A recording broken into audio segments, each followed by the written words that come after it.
Alma Angeles, wherever you're watching from around the world. Thank you very much for joining us, and now to the news.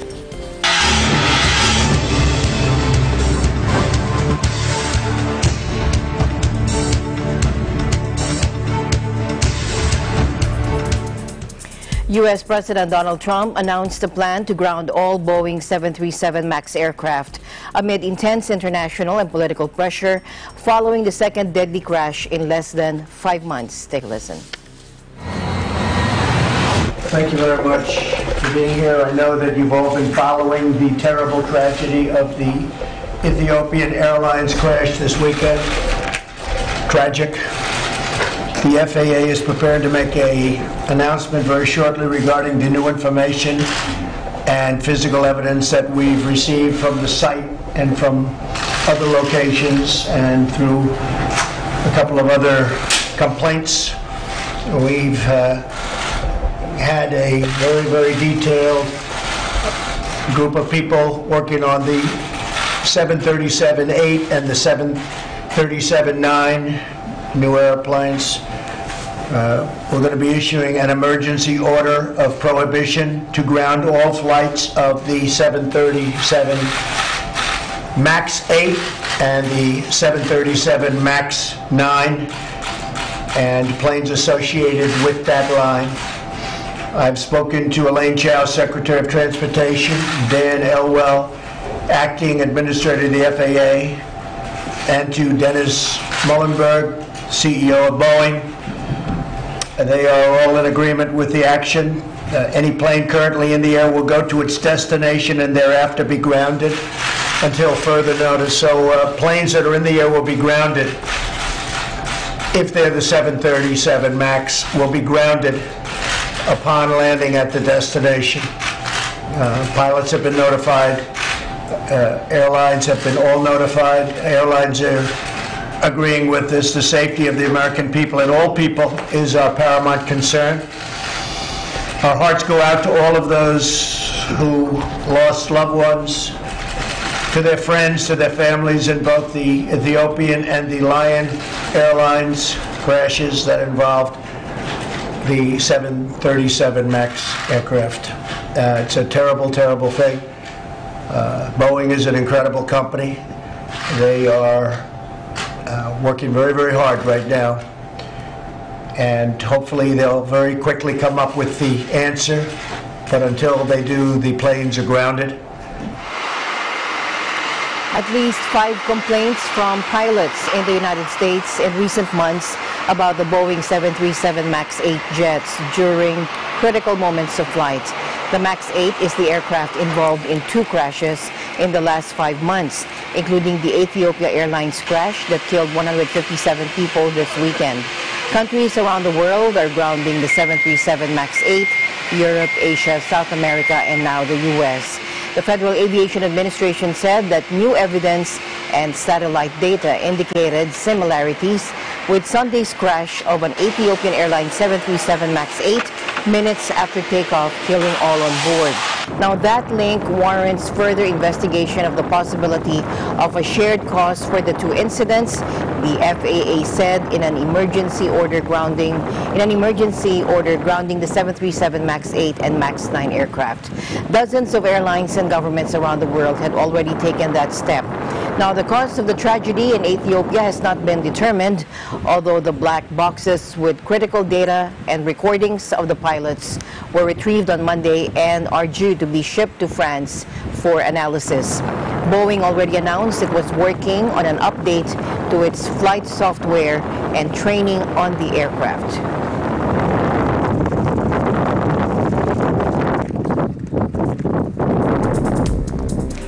In Miami, a large hub for U.S. air travel, passengers formed growing lines to reschedule after their canceled flights. Take a look. You know, I sort of think that if things are meant to be, they're meant to be, and if we're not meant to be on a plane, we're not meant to be on a plane, and I'd rather be off of it if I'm not meant to be on it. I'd rather that safety rule, to be honest with you. I'm not happy about the way it's being handled in the sense of it's being such a last minute, we're going to ground now when we said we weren't going to over a few days. That doesn't make me so happy because maybe I wouldn't have taken my first flight. So we've been here for about like 2 hours, and I was frantically calling American Airlines, and so I finally got a flight from here to Georgia tonight, and then tomorrow from Georgia to LaGuardia Airport, New York, from LaGuardia to Boston. So it's kind of been a rough one today. I mean, honestly, it could have been worse, you know. Obviously, I want to go home tonight, but we're just going to have to stay another night, and I'm with my great friends, and we're just really making the best out of it. Boeing Chief Dennis Muhlenberg said he supported the U.S. decision out of an abundance of caution, but continued to have full confidence in the safety of the plane. The company continues its efforts to understand the cause of the accidents in partnership with the investigators, deploy safety enhancements, and help ensure this does not happen again, according to Muhlenberg in a statement. The accounts of the recent crashes were echoed in concerns registered by U.S. pilots on how the MAX 8 behaves. At least 5 American pilots made reports following the Lion Air crash, all complaining the aircraft suddenly pitched downward shortly after takeoff, according to documents reviewed by AFP on the Aviation Safety Reporting System, a voluntary incident database maintained by NASA. In 2 anonymous reports on flights just after the Lion Air crash, pilots disconnected the autopilot and corrected the plane's trajectory. One said the flight crew retrieved the incident at length but can't think of any reason the aircraft would pitch nose down so aggressively. Meantime, the black boxes from the Ethiopian Airlines plane are being sent to Paris, according to a spokesman for the French Bureau of Inquiry and Analysis for Civil Aviation Safety. France is set to handle the review of the black boxes, which are expected to arrive in the country by Thursday local time.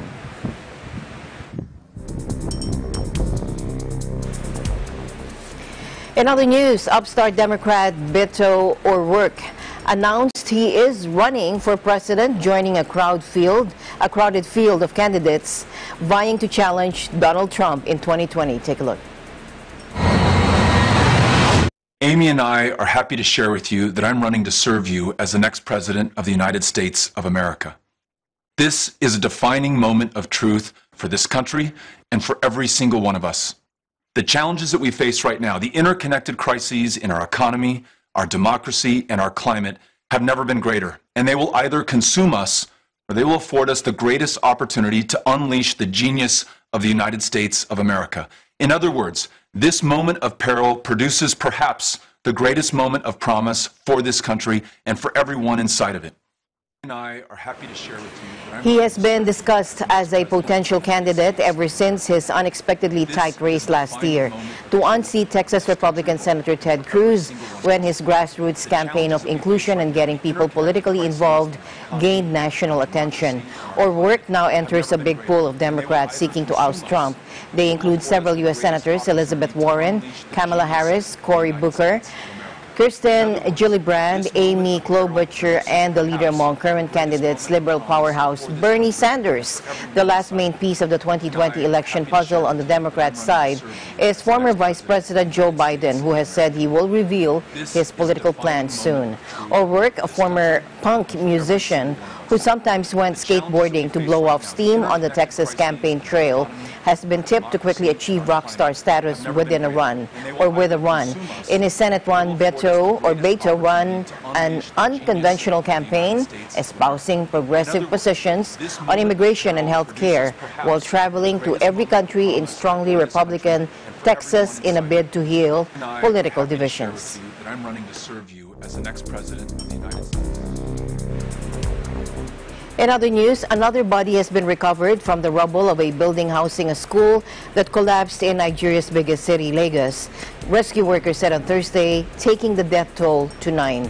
The dilapidated building in the densely populated Lagos Island area of the city came down without warning on Wednesday morning. Locals, firefighters, and other emergency service workers picked through the rubble to find those trapped in chaotic scenes. 37 people were rescued alive. Southwest Coordinator of the National Emergency Management Agency, Ibrahim Farlan-Loy, said on Wednesday night, Lagos State Governor Akinwumi Ambode and the building had been earmarked for demolition, and a nursery and primary school was being run illegally on one of its floors. Schools, bags, toys, and even clothes were among the piles of rubble as a bulldozer tried to clear a path through the wreckage. Shop worker Adeniyi Afolabi, who lives nearby, gave the name of the school as the Ohen Nursery and Primary and said there were 144 pupils in attendance on Wednesday. Another local, Zion Munaki, also confirmed the name and the number of pupils. Both said not all children were at the school because of sports activities. Joshua Yang of the Lagos State Fire Service said the nursery area of the building had now been cleared.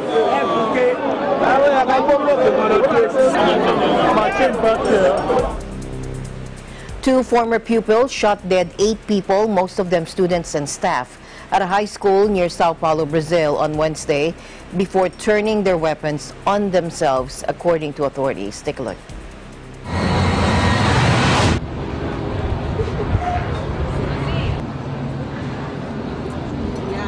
E aí eu escutei correrias, gritos.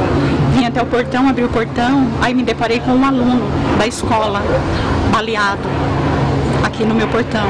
E ele simplesmente me pedia socorro. Socorro, moça, me ajuda, pelo amor de Deus. Eu, o que está acontecendo? Ele falou, tem tiroteio dentro da escola. E nisso eu só escutei tiros, tiros, tiros e mais tiros. Ele falou que tinha atirador lá, que estava atirando nas pessoas. E ele conseguiu pular, entendeu?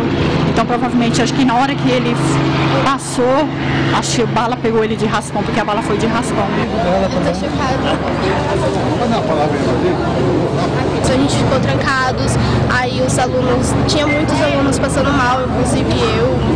Aí a gente ficava um tentando ajudar o outro e ficamos lá, até que abriram a porta, a gente achou até que era os bandidos, a gente achou que ia vir para pegar a gente, mas não, eram os policiais. Aí eles falaram, ó, sai correndo, aí a gente foi e saiu correndo. Now, the two assailants burst into the school grounds in the early morning, armed with a .38 caliber revolver and a medieval weapon that looked like a bow and arrows, Military Police Colonel Marcelo Sales said. Sales also said the gunman entered the school and shot dead coordinator Marilena Ferreira Umezo, 59, before killing another employee. They then killed and fatally wounded 5 other students and injured several others before killing themselves in a hallway. Speaking to reporters outside the school, Mr. Sales said that in his 3 decades with the police force, he had never seen anything like this. He also said after shooting at students in the yard, the killers headed to the language center where several pupils were hiding and committed suicide in a corridor. President Jair Bolsonaro expressed his sympathies on Twitter to the families of this inhumane attack, describing it as a monstrosity and enormous cowardice. The last major school shooting in Brazil happened in 2011, when 12 students were shot dead by a gunman in Rio de Janeiro.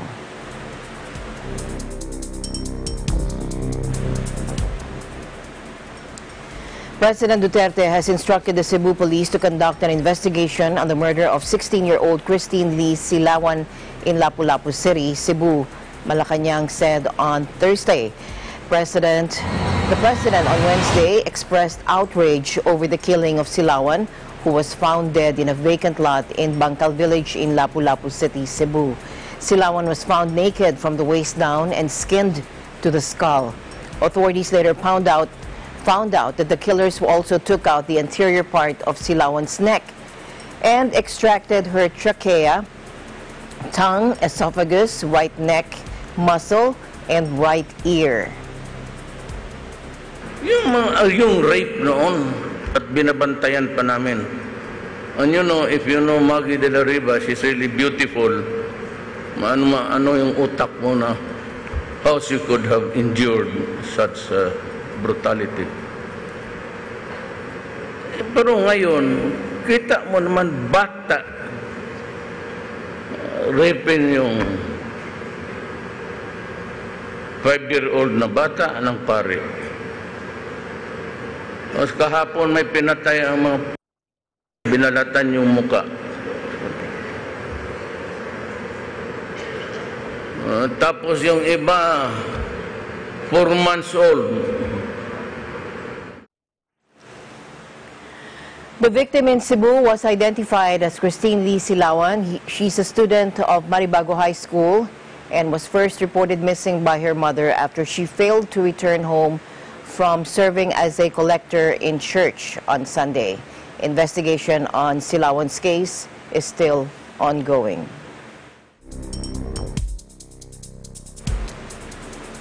At a small elementary school in Pacoima, a suburb of Los Angeles, a quarter of students come from homeless families. In its quest to find solutions for the well-being of all children, the school organizes clothing and supply scholarships for the most vulnerable children. The school principal is fighting to open doors of opportunity for them, saying it's not what they are now, it's what they will become. Take a look. Hello. Good morning, boys and girls. Good morning, Mr. Brazo. All right, don't mind us. Hey, Brady, how are you?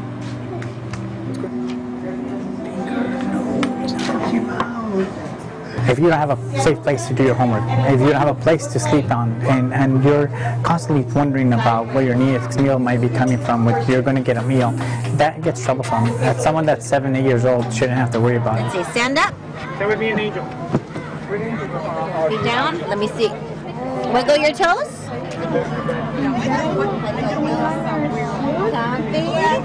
I live that situation, so I totally understand the situation and what they're feeling, what they're going through. But I think that with that also gives me more drive and gives our students a drive to see they can accomplish whatever they want. So it's not just about where they are right now, it's about where they're going to become, where they're going to be able to end up with. C, K, S. And now you.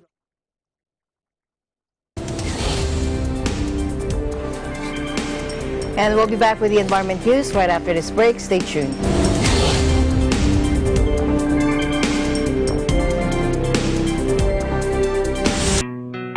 Health is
visiting the Philippines, Manila or Quezon City is a popular destination. But oftentimes the hustle and bustle of the city can be more stressful on your vacation. So when you feel the need to reconnect to nature or relax again, there's a beautiful oasis just outside of the city called the Garden at Ciudad de Victoria.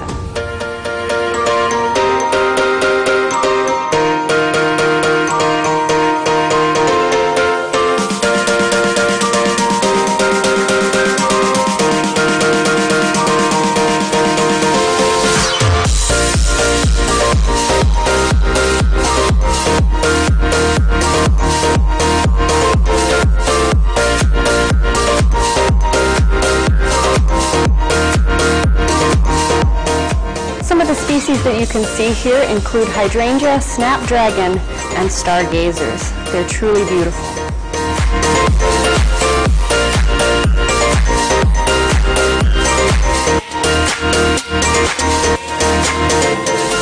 The gardens at Ciudad de Victoria are so peaceful, tranquil, and beautiful that it's become a haven for young couples and a very popular venue for engagement photos.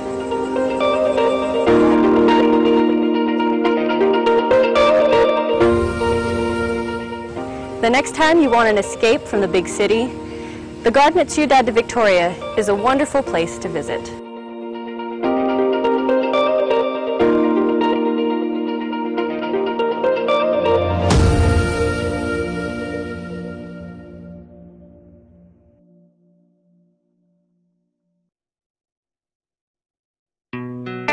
Health is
Human activity is damaging the planet so badly that it will increasingly put our health at risk, warns a major UN report released on Wednesday.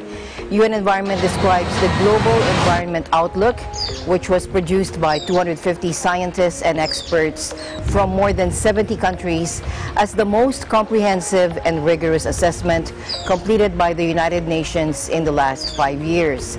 Unless we drastically scale up environmental protections, the report says we could see millions of premature deaths by the middle of this century, with pollutants in freshwater systems becoming a major cause of death by 2050. It goes on to say that we have the science, technology, and science at our disposal to ensure that this disastrous future is avoided, but we need to discard outdated models of production and development. The UN Environment Program released today a report which warns that damage to the planet is increasingly threatening people's health. The agency's Global Environment Outlook says that unless we drastically scale up environmental protection, cities in Asia, the Middle East, and Africa could see millions of premature deaths by mid-century. The report also warns that pollutants in our freshwater systems will be a major cause of death by 2050 and will impact male and female fertility as well as children's neurodevelopment. UNEP said that we are at a crossroads and called on countries to implement innovative policies to reduce greenhouse gas emissions and waste.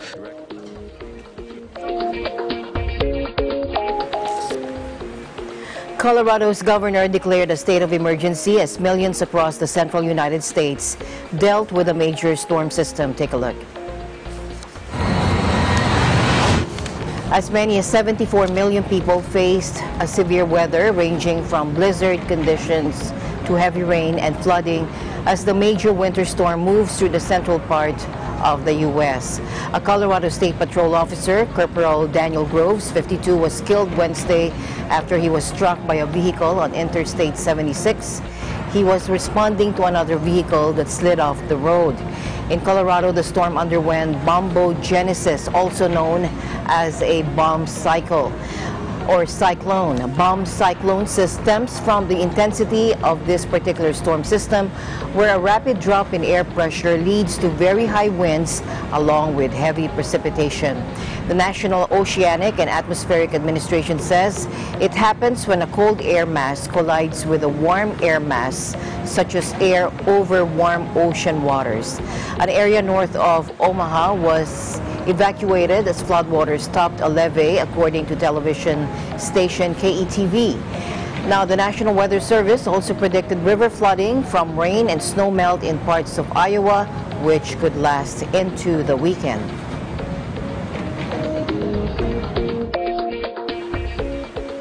And there's still no end to the water shortage and crisis in Manila. Manila Water announced more interruptions in more areas in Manila.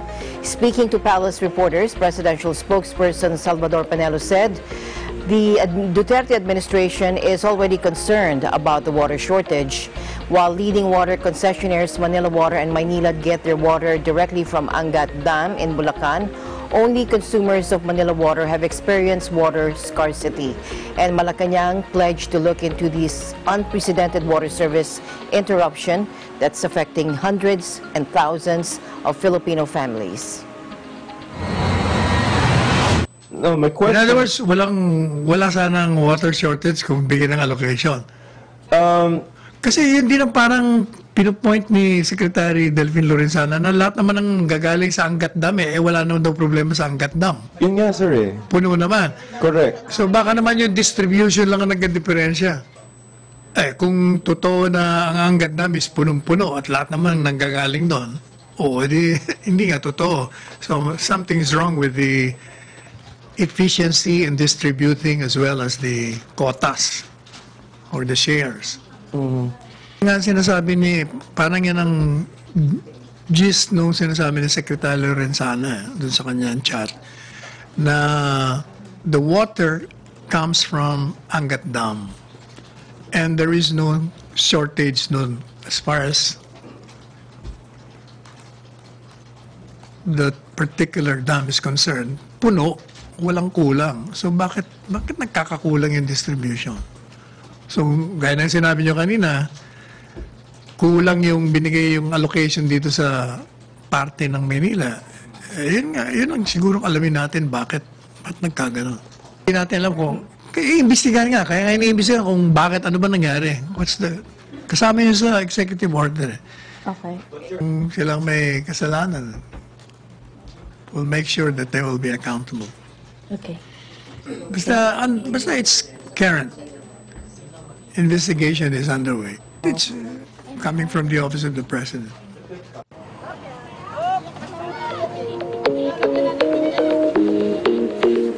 Meanwhile, the Metropolitan Water Works and Sewerage System MWSS Chief Regulator Patrick T. said that the government is partly to blame for the ongoing water crisis in Manila. He said the government and water service concessionaires already forecasted water supply problem, and they've already formulated solutions that have been delayed. The multi-billion peso Kaliwa Dam project, part of the Duterte administration's water security and build programs, will supply an additional 600 million liters a day by 2023 to Metro Manila and the nearby provinces of Cavite, Rizal, and Bulacan. The 12.2 billion peso Kaliwa Dam project will be funded by a 10.2 billion peso package under China's official development assistance and a counterpart fund of 2 billion pesos from the Philippine government. However, several groups have been calling on the government not to proceed with the Kaliwa Dam project, one of the most delayed infrastructure projects. They cited concerns with the environmental impact of the project, its alleged dislocation of communities, and the terms of the Chinese funding.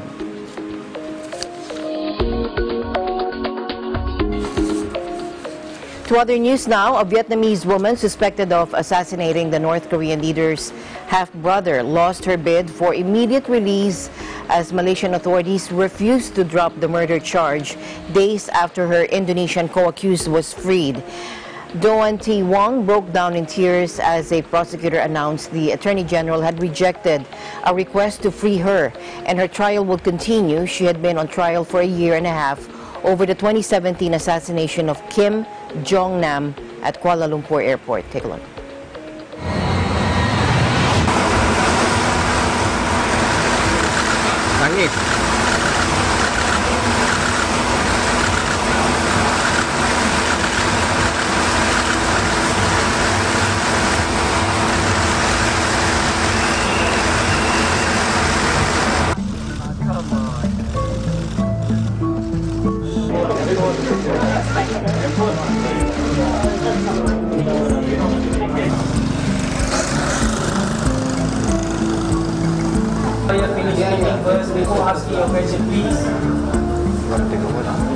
It's a case of Duan that she is completely innocent.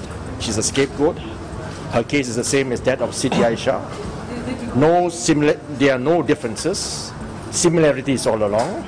We ran the same defense, that they have no knowledge, no intention to kill. They are scapegoats. If Siti Aisha could be released, why not Duan?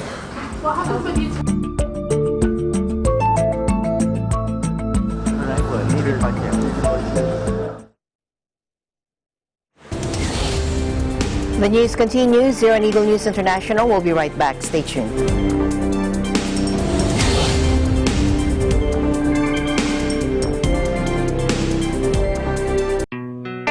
Health is our most important.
Welcome back. President Duterte has signed into law a bill that seeks to ease restrictions on agricultural free patents issued to farmers. President Duterte signed Republic Act 11231, or known as Agricultural Free Patent Reform Act, on February 22, making agricultural land titles immediately available for trade to help spur development in the agricultural sector. The act includes the state allows the efficient and effective utilization of these lands in order to contribute to wealth creation, entrepreneurship, and economic development. This act, however, states that agricultural patent holders are prohibited from mortgaging or selling their land within 5 years from the issuance of the patent, and given the right to repurchase the patents within 5 years from transfer or conveyances. Under the Agricultural Free Patent Act, agricultural free patent shall now be considered as title in fee simple and shall not be subject to any restriction against encumbrance or alienation. Senator Richard Gordon, who authored the law, said in previous reports that the removal of some restrictions will unleash the power of freer land markets. He said, quote, "It'll make agricultural patents bankable to improve the economy because right now nobody will want to buy it because of the restrictions." He added, quote, "We will empower the farmer. We will give him options about what he can do with the land. Options such as borrowing against the land to develop it or selling the land to a more productive farmer.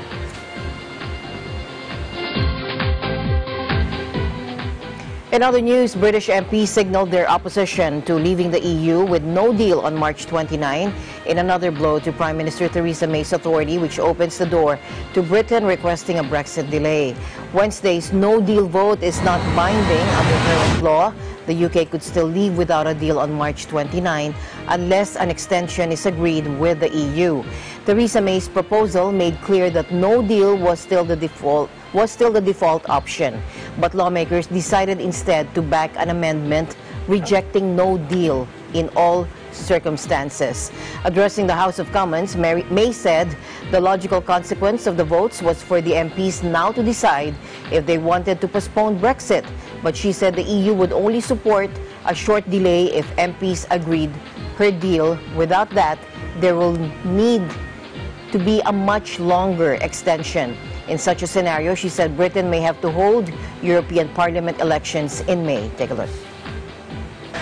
If the House finds a way in the coming days to support a deal, it would allow the government to seek a short, limited technical extension to Article 50 to provide time to pass the necessary legislation and ratify the agreement we have reached with the EU. But let me be clear, such a short technical extension is only likely to be on offer if we have a deal in place. Therefore, the House has to understand and accept that if it is not willing to support a deal in the coming days, and as it is not willing to support leaving without a deal on the 29th of March, then it is suggesting that there will need to be a much longer extension to Article 50. Such an extension would undoubtedly require the United Kingdom to hold European Parliament elections in May 2019. Meanwhile, Labour leader Jeremy Corbyn said that Parliament must now take control of the Brexit process, and his party will work across the House of Commons to seek a compromise solution. Let us, as a House of Commons, work now to find a solution to deal with the crisis facing this country and the deep concerns that many people have for their livelihood, for their lives, their future, their jobs, their communities and their factories. It's up to us, as the House of Commons, to look for and find a solution to their concerns. That is what we were elected to do.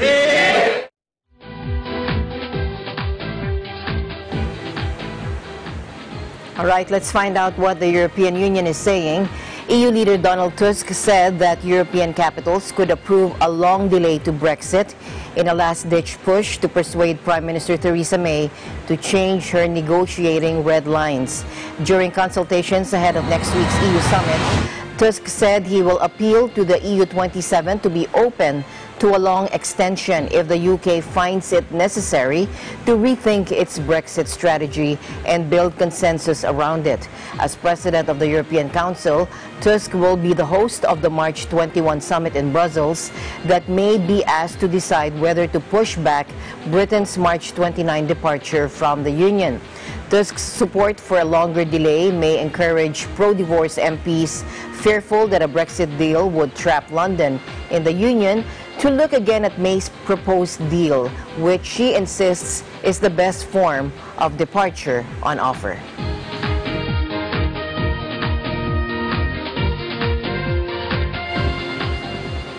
And with the clock ticking down to a much-feared no-deal Brexit unless Britain obtains a last-minute postponement from Brussels, many people in Amet, a picturesque village in the region of France, are still adopting a wait-and-see approach. Take a look.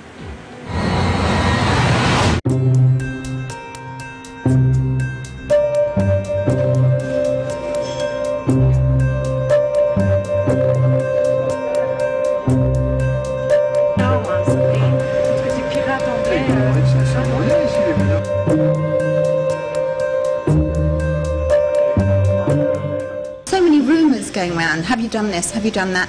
But how can you do anything if you've not got a result and you don't know what the outcome's going to be? And I think it's really difficult for anybody to prepare for something that they don't know when and how it's going to happen. We're all fairly confident that we'll be able to remain and live our lives as we have done, enjoying the fantastic French culture wine and sun, and while Britain sinks slowly into economic disaster.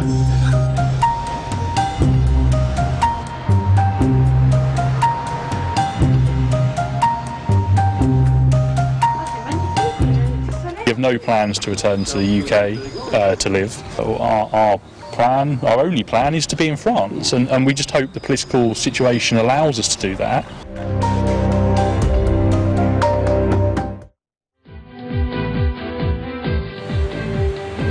Meanwhile, Londoners, like British MPs, are divided on what course the country should take in its bid to leave the European Union, with some calling for a new referendum and others saying the UK should leave with no deal. Take a look.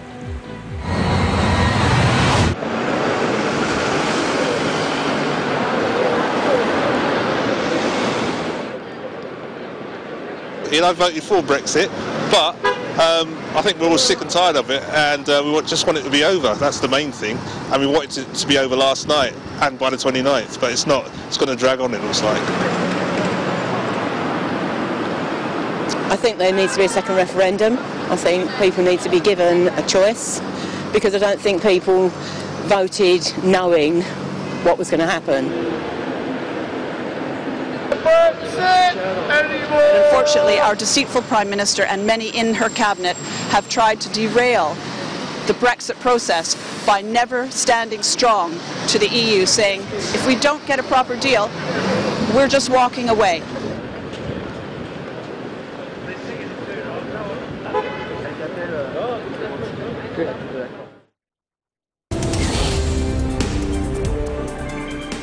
Eagle News International. We'll be right back. Stay tuned.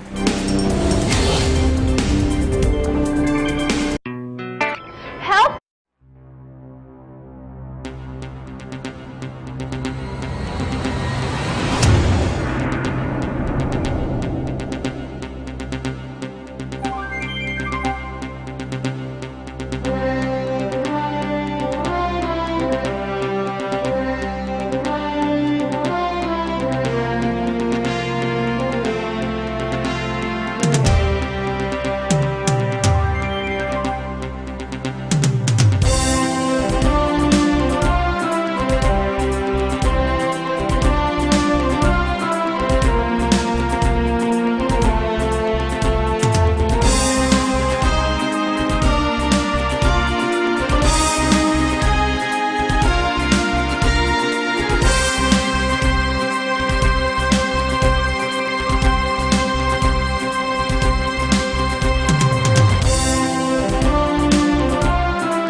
All right, welcome back. Our EBC correspondent Nadine Dueñas takes us on a tour of the Cerro Santa Lucia in Chile. Nadine?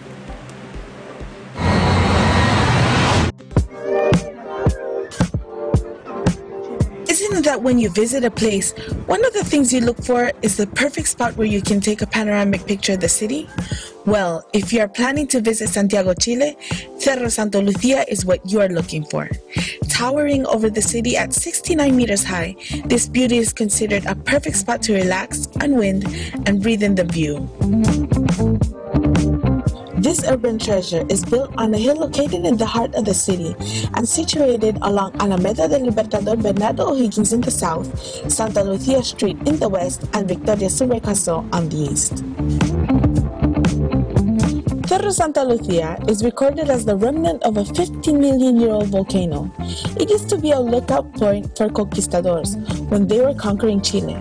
It is also atop this hill where Pedro de Valdivia declared the founding of Santiago in 1541. This 65,300 square meter park, full of bronze gates, metal stairways, and eye-catching fountains and statues, is one of the city's prides and joys. Here you can also find tree species, ornamentation of European origin, and relics from its Chilean colonial past. Not to mention picture-perfect sites such as the Hidalgo Castle, Neptuno, and Caupolicán terraces. But its main attraction is the Torre Mirador, the park's highest point. To get there, you must climb the final staircase, which is quite steep and narrow. However, it's worth the climb, because once you get to the top, you'll be surprised by panoramic views over the city and to the Andes Mountains beyond.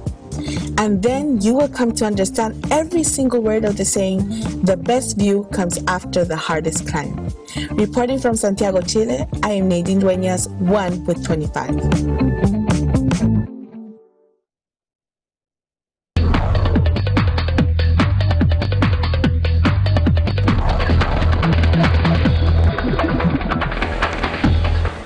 All right, EBC film Guerrero exceeds audience expectations in Edmonton.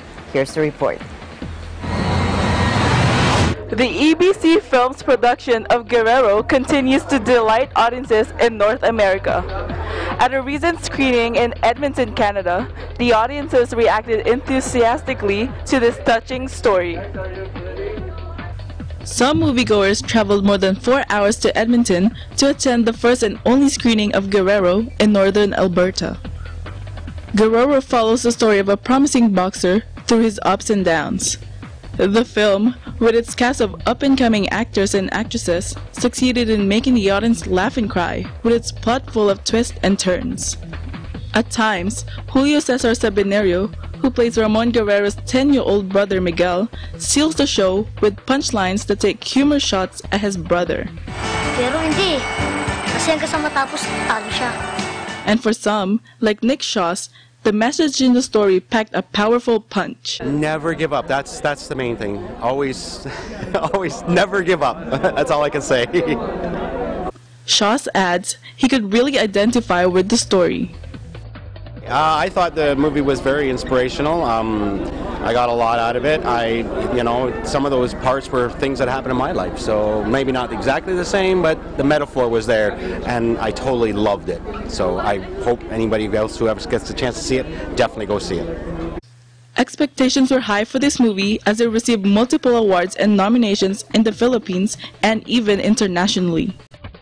Marvy Abellera, who drove 2.5 hours to see this film, was not disappointed. The movie was great. It has lots of morals and you learn lots of things about it. Especially not giving up on life and just keep trusting on God, right? Young people who attended were also impressed. I like the bonding of the two brothers. I think it's really funny. I would like a brother like that, like Miguel. I found it inspirational to keep going in life and to always put your trust and faith in God because He'll always take care of everything. For me, it was back to the whole Bible study scene. I can't remember the verse, but it was something like how you have to go through a lot of things because your faith is kind of like gold and it goes through a lot of tests. It needs to be purified like gold. But it was really bitter. Yeah, I hope for a part 2. Even children were touched by this story. It's very good. It's very interesting too, and it's very funny too. At the very front, it's very funny, and it's very sad in the end. Directed by Carlo Ortega Cuevas, who was behind the indie film Walang Take Two, this Filipino film is the first ever full-length movie released by EBC Films. It appears, like in other cities where the film has been shown, Guerrero is a hit with the audience. In Edmonton, Karina Buluran, EBC News, I'm 1 with 25.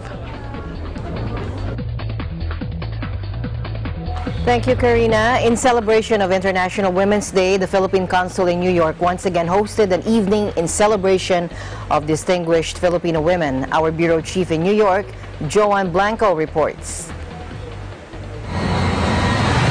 On this occasion of International Women's Day, the Philippine Consulate General in New York has put together a panel of distinguished Filipino women hailing from different backgrounds and areas of expertise. Heidi Mendoza's career in government spans 20 years, primarily in audit and anti-corruption. As a public servant and as a mother, she spoke from personal experience on the different roles and difficult choices women must make. I stand here today not as the first Filipino to be appointed as the Undersecretary General at the United Nations. I am standing here today wearing many faces as I recall the many roles I played in my life. Do I consider myself as a successful woman?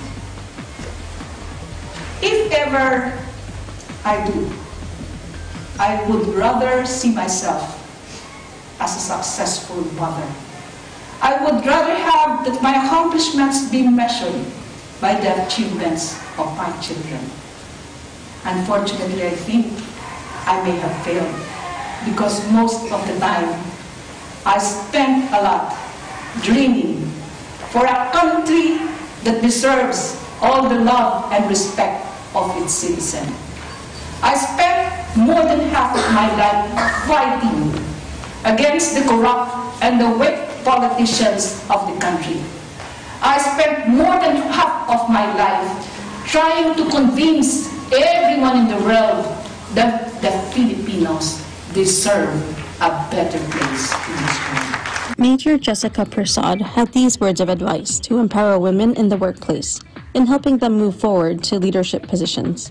The first piece of advice, and I'll go ahead and put them all out there, is to take care of yourself. That's the first thing I have to say. To put yourself first, to know that you can't make anybody happy if you can't make yourself happy. And you can't take care of anybody if you can't take care of yourself first. But if you put yourself first, everything will fall into place. The next thing is take care of your people. Listen to what they have to say. Yes, they work under you, but you need them to be part of your team. If you invest in them, I promise you, they will bring back whatever you need tenfold. The last thing I want to share is to take a seat.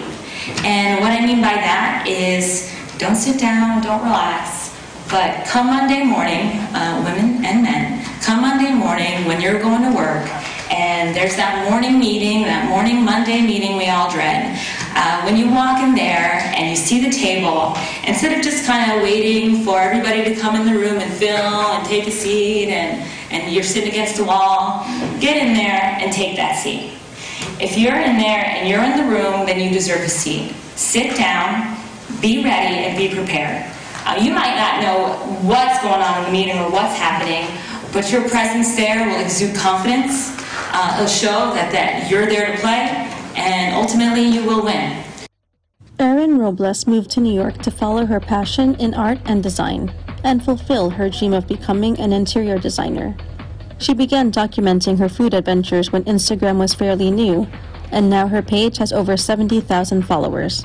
I have a message, especially for my fellow young Filipina generation. Don't doubt yourself, and don't discount your achievements because you don't think you meet a certain criteria for success.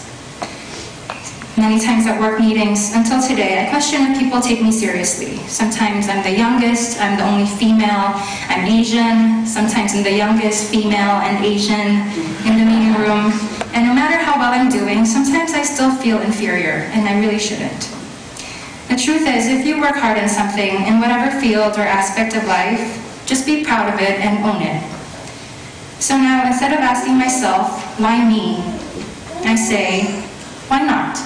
Consul Armand Talbo spoke to EBC on why it is important to recognize the achievements of women during events like this. There are so many women, Filipino-American women, who have achieved so much here in the U.S. And it's important for us to hear their story and to inspire the younger generation and to prove to the world that we have arrived. Reporting from the Philippine Center in New York, this is Joanne Blanco Soriano, 1 with 25. Thank you, Joanne, and that's it for tonight's broadcast. For everyone here on Eagle News International, I'm Alma Angeles, always 1 with 25. Good night.